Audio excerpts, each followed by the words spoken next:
Hi guys, James at RampantLionReviews again for you today with another beer review. For this one, we are going to do a little bit of a special review. This is going to be review number 3600. So as I always do with these kind of mini milestone reviews, I just want to give a huge thank you to those of you that have supported the channel over the years. It's kind of crazy to think that we're going to go into the channel's 10th year very, very soon. 9.5 years on though. It's been a great journey, I have to say. You know, we've tried some really nice beers, visited some really nice places, and I've also met some of you guys that have watched the channel and, you know, some other very, very nice people as well. So, yeah, long may it continue, and a huge thank you from the bottom of my heart for all the support that you've shown over the last 9.5 years. It's still crazy to think about that. But yeah, the beer we're going to have a look at then for this review should be quite interesting. This one comes from a brewery that I've never tried anything from before. I have seen their bottles floating around in Copenhagen quite a bit, and they are supposed to be doing some very, very nice beers actually. The beer itself is a style that I very much enjoy. It's one that I don't get to review all that often because they're just not brewed all that much, and I believe this is the first time I'm trying a Danish example of this style actually, so that's also quite an interesting point. But needless to say, I'm very curious to see what this one is going to have in store for us. Hopefully it's another good beer. Hopefully it makes for an interesting review, and as always, I hope that you guys enjoy my take on this one as well. So yeah, for this review then, we are going to go to a little place called Nordby on the island of Fanø, which is just off the west coast of Jylland, the Danish mainland, and that means that we're going to have a look at my first beer from Fanø Bryghus. So this particular beer is called Margaret of Denmark, Queen of the Scots. It comes in at 7.3% ABV, and this is of course a Scotch ale. So I think those of you that have watched the channel for a length of time might well know why I decided to go for this one. Yeah, a Scotch ale, and I believe this is perhaps my first Danish Scotch ale. The only other possibility I can think of that I might have reviewed one of these beers from Denmark would be something from Fanø Bryghus, but we've reviewed a hell of a lot of beers from them. I really can't remember if we did a Scotch ale actually, so I will need to check that. But yeah, very, very cool to find this one. This beer was bought at Beer Hive in Amager in the south of Copenhagen, and they had a couple of beers from this series. This is part of Fanø Bryghus' Danish Imperial series, so yeah, it should be quite nice. But like I say, quite cool to find a Scotch ale, especially a Danish brewed one. I love trying this beer style from different countries across the world. Probably the most unusual country I found this beer style from was actually Chile in South America. So yeah, always cool to try different examples of this style from across the world. But let's crack on with this one then and see where we go. So, as always with my reviews then, I'll tell you a little bit about the brewery before we taste the beer. If you want to get straight to the tasting though, just fast forward. All the usual links are in the video description below. That's the brewery website, the link to my other reviews that hopefully I can do in the future from Fanø Bryghus. This is the very first time I'm trying one of their beers, as I mentioned, but there's all the usual social media down there. If you want to see more reviews, do please consider subscribing to the channel. The support you give is hugely appreciated, and remember, you can go into the channel homepage and search for beer based on the geography-based tagging system. So go to the search bar, put in your hometown, state, country, whatever. If I've reviewed beers from that area, they will pop up. And remember, you can check out the playlist of beers from different countries as well. You'll find this one in the Danish playlist along with many other things. I review quite a lot of Danish beers because I like them, and I also live pretty close to Denmark here in the south of Sweden too. But yeah, let's go on to my brewery notes then and tell you a little bit about Fanø Bryghus. And I will apologise in advance for any bad Danish pronunciations. I speak Swedish quite well, but yeah, the Danish reduction in pronunciation is just a little bit crazy. So yeah, anyway, on to my brewery notes. So, as I mentioned to you already, Fanø Bryghus are based in Nordby, on the island of Fanø off the west coast of Jylland in Denmark. It's kind of toward the south of the peninsula actually, but the brewery was originally founded back in 2006 by Kai Holm, who was a former dairy engineer, and it was actually funded by the issue of 3,500 public shares, and the funds raised through this were used to convert a former electrical power station into a brewery with a small bar. But the brewery was equipped with a 10 hectolitre Casper Schultz brew kit and fermentation tanks, and it gave the brewery a theoretical capacity of 180,000 litres of beer per year, which is quite impressive for a start-up brewery. But in the early days, they built up a good reputation for the quality of their beers, but they struggled with the economy actually, and they received 2 capital injections, but they still struggled to turn a profit, and then the company went bust in December of 2008. A few months later though, in mid-2009, the company was purchased and revived by the Esbjerg-based investment company Erik Bank Lauritzen Holdings, and they leased out the brand and facilitated the ownership group behind Nordby Bryghus from Copenhagen. But at this time, the CEO of Nordby was Fredrik Hegaard, and the brewmaster was Andreas Kiesmeyer, who is of course very, very well known in Danish craft beer circles. But Andreas was responsible for kind of quality control and oversight at Fanø, and they actually put Fanø local Klaus Winter in charge of the day-to-day runnings of the brewery. And over the following years, he managed to build the company up, built them a strong reputation, and this management system also helped them distribute their beers across the country, which is obviously a very good thing when you're a brewery based on a small island. But they were helped in particular by the American brewer Steve Rold, who came in as the brewmaster back in about 2015 or so, and he's really pushed the brewery to do the more kind of American style craft beers, I guess you could say. So they've been doing some really interesting stuff since he's been at the helm. But in 2018, Erik Bank Lauritzen Holdings took over the management of the company, along with the local businessman Henrik Sturup, and since then they've continued to develop new recipes, they've expanded the distribution, and they've also introduced a barrel program at the brewery as well. So yeah, just to be clear on that, when the company went bust originally, the Erik Lauritzen company was just renting out the facility to Nordby Bryghus. They were running the company, but then in 2018 they took over the management of the company, and they've been going since then. But like I say, over the last few years they've been really building up their reputation, getting their beers out there a little bit more, and as of November 2022, when I'm filming this review for you, these guys have produced 115 different kinds of beer according to Untappd. And yeah, I think that is everything I can really tell you about the brewery. It was a little bit hard actually to find information on the early days and the kind of change of ownership and management and things that this brewery had, but I did manage to find some pretty good articles, which was interesting trying to read the Danish. It wasn't too difficult actually, but yeah, there you go. So as I say, that's everything I can really tell you about Fanø Bryghus for the moment. If you want to learn a little bit more about these guys, you can check out the brewery website, you can follow them on the usual social media, Facebook and Instagram, and you can of course check out the Untappd page to learn more about the different beers that they've done, and hopefully we'll do a few more from these guys at some point in the future. But yeah, like I said to you, I bought this beer at Beer Hive in Amager in southern Copenhagen, and yeah, Jessica and Nicolina had a good few beers from this series. There was a barley wine and an imperial stout as well, but of course when there's a Scotch ale available, Jim will go for the Scotch ale. But yeah, I have to say the artwork on this is pretty nice actually.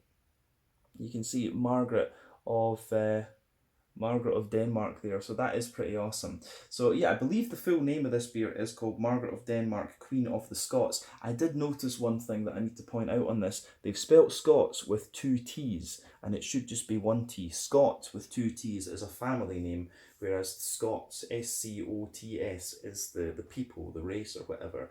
But yeah, that's a small thing. I've seen Americans do that quite a few times. So yeah, there maybe is a difference between American English and Scottish English there. But yeah, it should just be 1 T. Just, yeah, there we go. We've got that out of the way. But yeah, just to tell you a little bit about the blurb on the side here. So it says, our Danish Imperial series is an ever-expanding series of imperial strength beers, each honouring a different individual from Denmark's long history. Margaret of Denmark is a Scotch ale brewed in honour of Christian I's daughter Margaret. Known for her beauty and intelligence, Margaret reigned as Queen of Scotland from 1469 to 1486. This beer showcases a complex sweetness, including notes of brown sugar, candied fruits, toffee and caramel that are complemented by light hints of roasted malt and a low hop bitterness. So it tells us in this one, the malt base in this beer is pale malt, Munich malt, Abbey malt and Chateau Chocolat, so this should be quite interesting, and the hops are East Kent Goldings. So yeah, that's quite interesting. You know, you've got some German malts in here. Like I said, this one is 7.3% ABV. So when it comes to a Scotch ale, this is definitely not the strongest one that I've come across. actually, and I'm quite curious to see where this beer is going to be, because you know, for me, the modern Scotch ales can go two ways. They can be like the more traditional Scottish ones, which are a bit more kind of roasty and toasty and kind of with dried fruits, or the more American ones, which are more oily and sweet, and then have you can, you know, kind of brighter red fruit. So I'm curious to see where this one is going to go. When it comes to Scotch ales, though, one thing we need to point out is that the term wee heavy, which is often applied to these beers, I believe that was coined by the Americans when they started brewing the American Scotch ales. And at home, these beers will often be referred to by the shilling system. So the shilling, of course, was what the pound used before it was decimalised and became pence. So, you know, in this series of beer, in the series of Scotch ales, you would have 30 shilling, 40 shilling, 50, 60, 70, 80, 90, and there is also a 160 shilling. So essentially, these beers would contain more malt, they would thus have more alcohol, and you would pay more tax on them. So obviously 30 shilling was the one at the bottom of the scale, whereas the 90 shilling was the one at the top. When this beer is a 7.3% ABV one, I suspect this one will be somewhat akin to like a 90 shilling. I don't think it's quite strong enough to be a 160, but we'll just need to see. But yeah, as you can see, again, really nicely presented. This one, it's a 500 milliliter bottle. I think this one cost me 60 Danish kroner, something like that, so it wasn't madly expensive, this one, but 60 Danish kroner is somewhere in the region of 80 Swedish, so that's about €8, £7 sterling, and maybe about $9 American, something like that. But yeah, pretty good anyway. But there you can see on the back, there is the Fanø Bryghus symbol. There's another little look at Margaret of Denmark. I'll need to have a wee read about her, because I don't know too much about her actually. Probably Scotland's most famous queen is Mary, Queen of Scots. But yeah, let's get this guy out then, and we'll get on with the tasting. Beer review number 3600. Just crazy. So let's get the beer out and into the glass. So we explained everything we need to about Scotch ales and everything. We can enjoy the beer now. Now, first off, I'm going to say this is one of the darkest Scotch ales I've seen in quite a wee while, actually. So this does look pretty damn good. So before the head disappears, you can see that this beer has poured with about a 1/3 finger of a frothy, kind of fawn coloured head. It's fading away in the middle of the glass and just leaving a bit of a foamy ring around the edge, but it does look very nice. I'll just let the camera focus on that. I don't think it's going to. I think it's focusing on the face, on the bottle there actually. Face recognition technology in this thing. Beautiful camera, as I say, but obviously doesn't want to show you the beer bubbles. There you go. Looks very, very nice. But yeah, in terms of the colour of this one, this beer is actually crystal clear, which I'm surprised at. It's kind of interesting. But if we shine the light through this, it's got a lovely, very dark sort of ruby hue to it. So maybe we can describe this beer as being like a kind of very, you know, a sort of dark mahogany or very dark chestnut type colour. But yeah, it is actually crystal clear, which I did not expect. So that's definitely an interesting observation. This colour, of course, is not unheard of for Scotch ales. You know, they can be a little bit lighter brown, and they can go all the way to this. But remember, the colour of your beer depends on 1, the type of malts that you use. This goes a long way to determining your EBC rating. 2, length of your wort boil is also going to play a role, because the longer you boil the wort, the more the sugars caramelise, and thus you get a darker colour of beer. And also any adjuncts that you put in or barrel aging that you do will affect the colour too. But when it comes to Scotch ales, you know, the barrel aging isn't going to affect the colour too much, because it is a darker beer on the basis of its malt base. But yeah, this colour is certainly not out of the question for a Scotch ale. So it looks very nice, this one, and one of the redder ones, I think, and one of the darker ones that I've seen in the last couple of years. So yeah, I think that's everything we need to say about the appearance. We can go on and have a wee look at the aroma then. Let's do this. Yeah, aroma wise, this is pretty nice, and I will say straight away, this one, just from the aroma, is leaning toward the more Scottish version of the style actually. It's not American, this. You can tell because of the graininess and the roastiness and the way the fruits are in this one. This is definitely more of a traditional Scottish Scotch ale rather than the American wee heavy. So this will be quite nice. But yeah, it gives you everything you want. A bit of greeniness, bit of sweetness, the dry fruits, and you've got that little bit of hoppy character in there as well. And yet at 7.3%, this is one of the ones that I wouldn't recommend you age for too long, actually. But yeah, this is going to be quite interesting. Looking forward to this. You can probably tell from the grin on my face. But yeah, let's break this down and just describe it for you a wee bit more in depth. So, backbone of this beer, absolutely, you get a little bit of that very slightly toasty bread crust. So it's got a nice kind of almost brown rye bready sort of base to it, which I do quite like. And that for me, that kind of dry bread crusty character is one of the characteristics, one of the inherent characteristics of a Scottish brewed Scotch ale. So yeah, roast that little bit of toasty brown bready bread crust in there. Above that, you do start to get a nice kind of wholemeal brown bready character. It's almost got a little bit of a rye bready quality to this one. You do get some nice graininess out of the beer. There's a little touch of woodiness to the nose, and a little tiny bit of nut character as well. But yeah, bread crust, and sort of a slight rye bready character, some wholemeal brown bread, and then above that you do get a little bit of a more kind of white bready note out of the beer. And I think that's the Munich malt that's going to give it that. I love Munich malt, of course. Big fan of the German Helles and the German Dunkels. Doppelbox as well. I love my big brown sugary beers.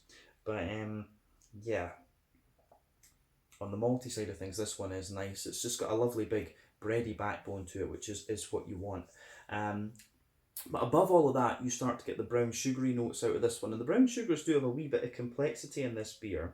So in the nose, you can smell, there's definitely a little bit of that more caramelised brown sugar. I don't know if I would go as far as saying that it's treacle or molasses in this one, but you certainly can smell that more kind of oily caramelised quality.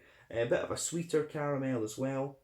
There is a little bit of that kind of butter candy, butterscotchy type thing to it, but that's kind of minimal. I would say it's more kind of oily brown sugar and a little bit of a more kind of sweet caramel in it.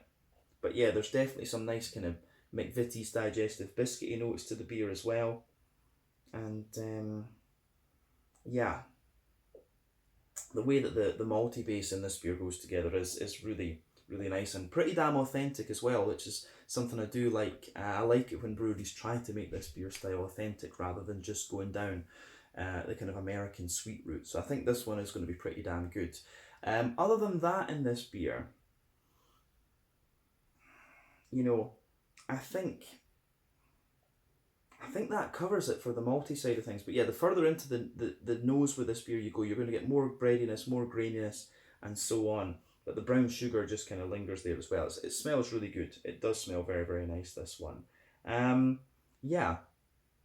In terms of the hoppy side of the beer, it's kind of what you would expect, to be honest, from the East Kent Golding hop. I'm a little bit surprised they didn't use a wee bit of Bramling's Cross, because Bramling's Cross, of course, is the English hop that is probably most popular for like English barley wines and Scotch ales and things, because it has that little bit more red fruity character to it, although it isn't unheard of to use East Kent Goldings, actually. But what you'll notice with this beer is that you get that nice little bit of earthiness, you get a bit of the herbal quality, but you've got that more kind of, you do have that nice kind of fresh, wet, freshly cut grass type note to the beer, and there's just a little bit of a floral note in there as well. So the English hops, of course, for me, if people ask me about English hops, I would say, yeah, more of a herbal and a slightly earthy green component to them in comparison to, the German, Czech, or Slovenian variants.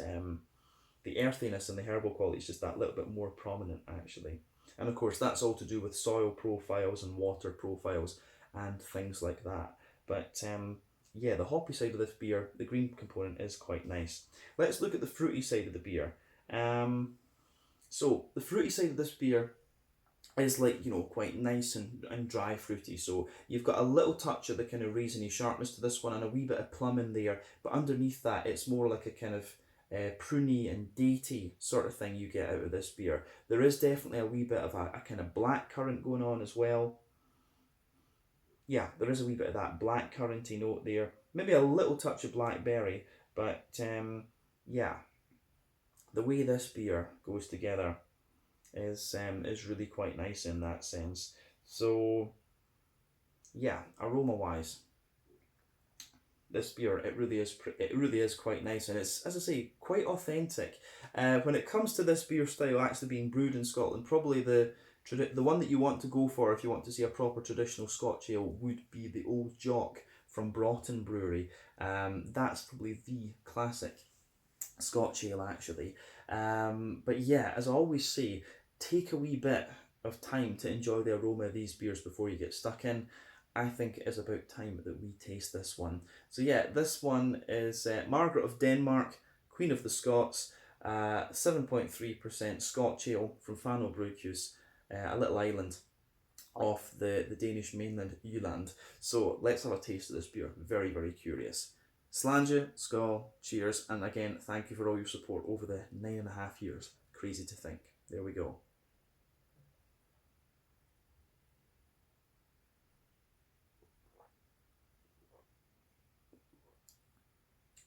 Ooh, that's nice. It's first impression of this beer, very, very smooth, very clean, and it's actually got quite a little bit of dryness in the malt base for this one. You really get quite a wee bit of that roasty, toasty bread crust character out of it. Yeah, not this one. The flavour composition in this is quite different from what I was thinking it would be in the aroma, but you know, it does go together like really, it does go together really quite nicely. This one, I think this is going to take a wee bit of time just to kind of develop and things. So yeah, the way that this beer will go together will be quite nice. So let's try and break this down a wee bit and describe exactly what's going on in the flavour of this beer. So we'll start with the middle third of the palate, as we always do.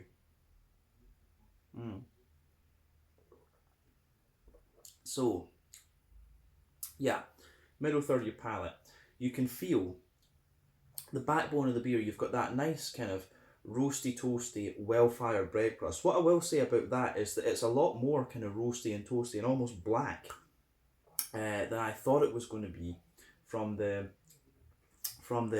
aroma. Just trying to think which malt that's likely to come from. I don't know if that is maybe the Chateau Chocolat in this one, because that's what really is different about this beer in comparison to other Scotch ales that I've had. You just get this kind of dryness out of it, but yeah, the way that it goes together in that sense is really quite interesting. So that's what separates this one from the Scottish ones that I've had for sure. But like I say, this one is on the side of the spectrum that is more like traditional and Scottish rather than modern and American, if that makes sense. But like I say, roasty, toasty, well-fired, almost black bread crust forming the base of this beer.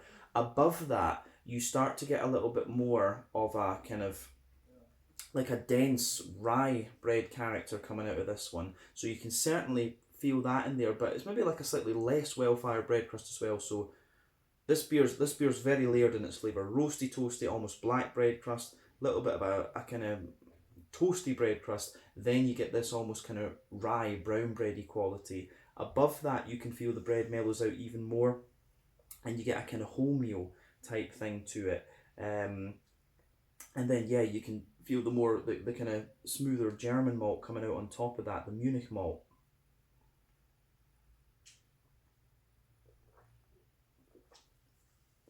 So yeah, you will notice the more that you drink of this beer and the more your palate adjusts to it, you kind of get used to that roasty, toasty character that the beer has, and it, as I say, it just mellows out. You start to get more and more sweetness from the beer.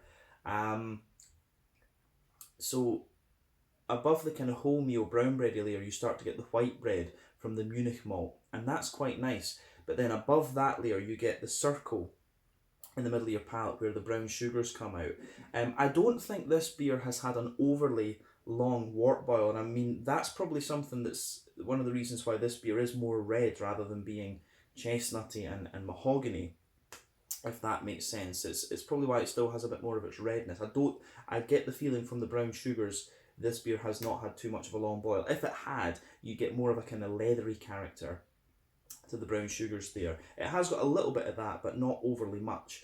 But as I say, above the white bready layer in the middle of your palate, you can feel that little circle where the brown sugars come out. So there is a little touch of a leathery layer, but then if you go to the dead centre of your palate, you can feel there is a wee bit of that kind of slightly treacly, molassesy note, but as you move further out from that, it becomes more of a, it does become more of a sweet caramel, and then as you move toward the edges of that little circle there, you've got more of a kind of McVitie's digestive biscuit type quality to it. And as I say, there's a bit of toast, there's a bit of toasty brown sugar character under there, then there's the bit of the smoother, very lightly leathery brown sugar in this one. So yeah, the brown sugary quality in this beer is quite interesting. It does have a degree of complexity.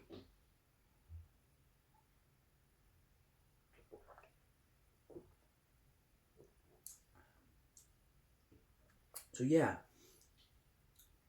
it is quite interesting, this one. What I would say about the malt base is that in my experience, when I think about some of the Scotch ales back home, this one certainly is a bit more, the bread crusty character that you get in this one is just a little bit more dry than, it's a bit more dry and kind of roasty and toasted and black than I'm quite used to with this style. In terms of where this lies on the shilling scale, yeah, I think this is like a 90. I think this has got to be a 90 shilling. It's definitely not 160 such as the Trachea. The kind of some of the stuff that you get from Trachea House, you know, the Jacobite ale's the kind of smaller one, of course, but the 160 shilling is the beast. So try both of those actually. Those are very, very good beers. But yeah, the way that the way this one goes together, that's the thing that really distinguishes this one a little bit, is that well-fired kind of bread crusty quality. The only other thing I would say about the middle third of the palate in this beer is that you've got a wee bit of a kind of woody bit toward the front of the middle third of your palate, maybe a tiny little touch of nuttiness that comes out in the aftertaste too. But yeah, I think that's everything we need to say about the middle third of the palate. Let's go on to the back third of your palate then. So the border region between middle third and back third of your palate, again you get a little bit of that bready build up there. It's kind of like a nice brown bready character. Then the base of the back third of the palate is definitely, you've got more of that roasty, toasty, well-fired bread crust. As I always say, more bitter flavours come out further back on the palate, but they mellow out and get sweeter the further forward you go. But definitely more of that really well-fired bread crust. On top of that, you've got another layer of the kind of more regular brown bread crust, if that makes sense. Then above that, you start to get the kind of rye bread. You can feel that layer is a little bit taller. Then you've got the wholemeal bread, and then the white bread above that. So on the back third of your palate, all of these layers are taller and a little bit more airy. And then above all of that, you start to get some of the kind of yeasty notes out of the beer.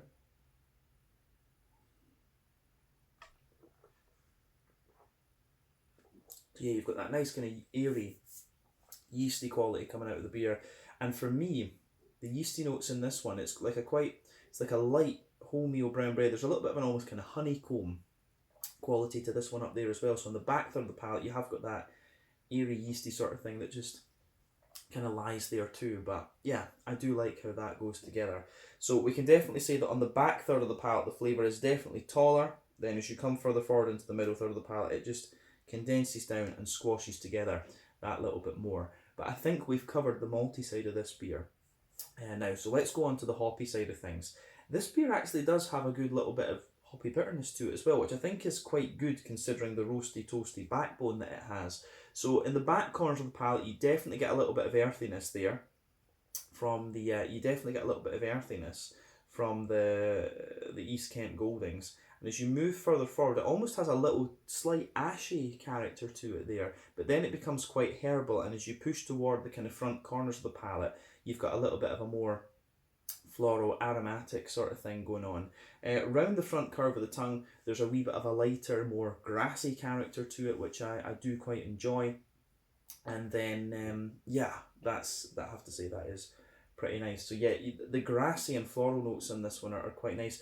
The floral note, I wouldn't call it spicy, I'd call it more smooth, but the grassy side of the beer does have a little bit more of a kind of zesty character to it as well. But I think that covers the green component. But the ashiness in there builds a good bridge with the roasty toasty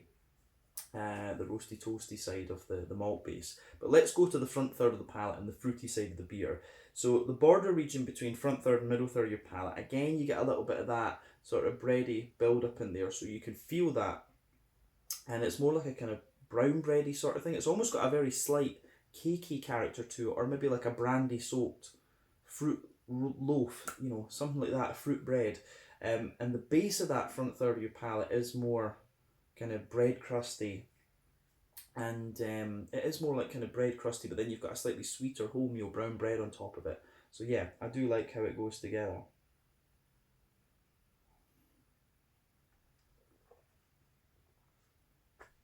On top of all of that though, you start to get the nice fruity characters out of the beer.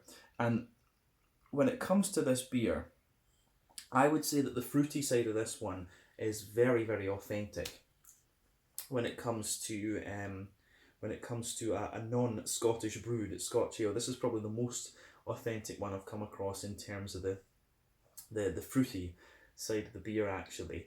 So that's kind of interesting. Let's break that down then. So when you take the beer in,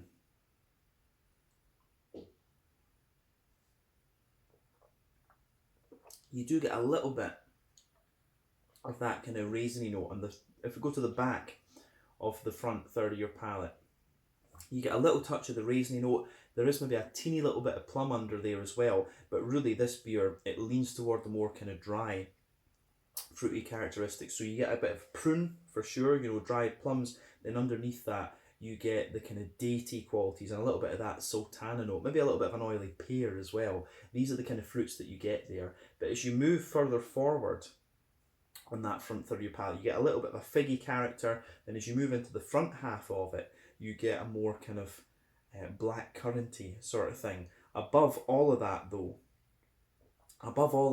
you start to get a little bit of a kind of blackberry type quality, and the blackberries aren't really like sharp or tart or anything like that, and they're just there for a second. But really, yeah, the fruity flavours in this beer for me, it's a little bit of prune, date, sultana for sure, you know, dry white green grapes, a bit of an oily pear, little touch of fig, and then a wee bit of blackcurrant. And I think the more red fruity notes come out further forward than the more dry ones too. But the fruity side of this beer is really nice, and potentially the most authentic that I've come across when it comes to a traditional Scottish Scotch ale that's not brewed in Scotland, if that makes sense. But yeah, it's a really interesting beer, this one, and I think it's different in some ways as well. The thing flavour wise that really makes this one different for me is the presence of the roasty toasty bread crust. It's a little bit almost slightly too well fired, I would say. But it works, and the whole beer kind of mellows out the more that you drink of it. This beer it's probably one of the most bitter Scotch ales that I think I've come across, come to think of it as well. But it's a nicely done beer, this one, I have to say that. So thumbs up to Fanø Bryghus for this beer. They've done a solid job of this actually. But let's round off this review with a wee look at the mouthfeel then.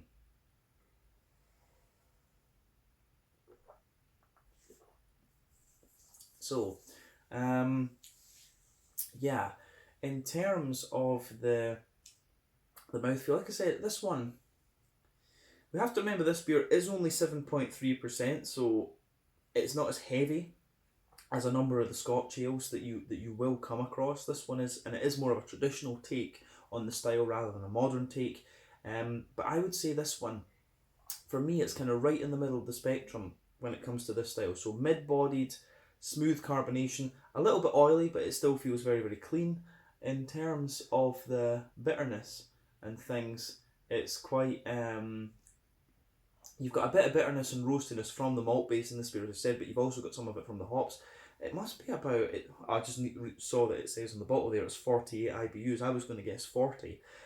So there we are, I wasn't too far off. Remember, my IBU counts are always a little bit weird, my weakest point of beer reviewing. But yeah, there is a bit of bitterness in this beer, both from the roastiness in the malt base and from the hoppy side of the beer. We said, yeah, malt base, you've got some roastiness in there, some smoothness, and a degree of sweetness. The sweetness comes out a wee bit later on. A little bit of hoppy bitterness, as we've said. and then you've also got some really nice fruity character in there. Good little bit of dry fruit in this one, but also the more a little touch of the more rounded red fruit as well. But overall, this was a really quite interesting beer to try, I have to say. And I need to check if this was my first Danish brewed Scotch ale, but yeah, it's certainly one of the more authentic takes on the Scottish type Scotch ale, if that makes sense. Definitely not an American Scotch ale, this one, that's for sure. So yeah, I think we can leave it at that for this one. This has been a really interesting review to do for number 4,000. Number 3,600, not 4,000, jumping into the future there.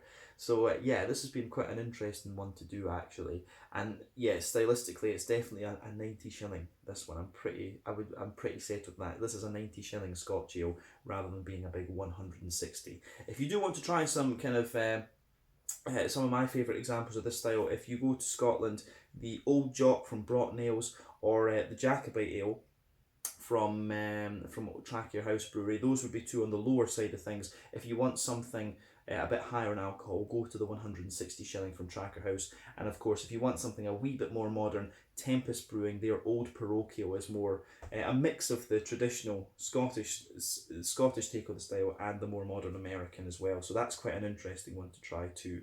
But yeah, I think that's everything we need to say in this video. Once again, thank you for all your support over the last kind of 9.5 years. I hope you've enjoyed this one. Until the next time, please like, subscribe, share, all the usual YouTube stuff. Let me know your own thoughts on this beer in the comments section below. Let me know what your favourite beers are from Fanø Bryghus as well. Do keep your Scotch ale recommendations coming in, and I will see you guys in the next review. Slàinte, skål, cheers. Check out my social media, check out theirs, and we will return to Fanø Bryghus very, very soon. Slàinte, skål, cheers.